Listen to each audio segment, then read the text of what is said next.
kila wanapokutana Ally Kamwe na Ahmed Ally kwa mashabiki wa soka Tanzania ni kama inakuwa ni burudani ya aina yake. Na tumewaona kwenye press tofauti kwenye mitandao ya kijamii. Hawa jamaa nikizungumza kwamba ni wasemaji ambao hawajawahi kutokea Tanzania tokea wasemaji wamekuwepo kutokana na vile vitu ambavyo wanavifanya. Niko sahihi? Inawezekana kwa asilimia kubwa, kwa maana ya kwamba kwanza wanaonekana ni watu ambao nje ya kazi ni washikaji.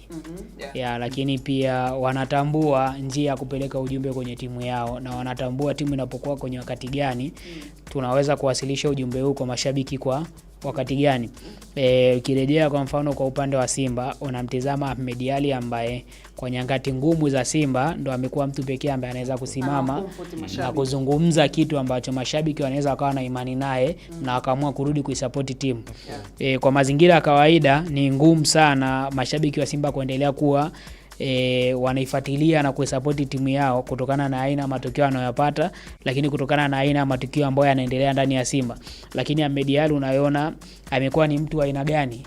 Amekuwa ni mtu ambaye anaweza kuitetea Simba kwenye nyakati zote. Jana hata ukiwa unafuatilia press walizokuwa wanafanya, unaangalia mazungumzo yao yalivyokuwa yanaenda, yako kwenye masiara, lakini kila mtu anaitetea timu yake kwa namna ambavyo anapata ile nafasi.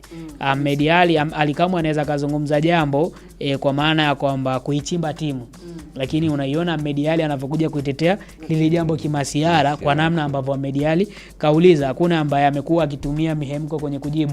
Wote ni watu ambao wamekuwa kituliza sana akili kwenye kujibu maswali. Ninamtazama Ally Kamwe akiwa anajibu, lakini pia anamtazama Ahmed Ally nyakati zote. Sijawahi kuona wakitumia mihemko. For example kipindi cha Manara, nyakati tofauti unakumbuka kwenye press zake, kuna muda alikuwa anatumia mihemko kuwajibu mashabiki au kuwajibu waandishi wa habari ambao kuna maswali, kuna aina maswali ambayo anaulizwa yanamtoa mtu mchezoni, lakini kwa wao wamekuwa wakitumia busara na hekima sana kwenye kujibu yale maswali. Kwa hiyo for Tanzania kwa nyakati hizi ambazo tupo, bado anaendelea kuwa wasemaji bora kwenye mpira wa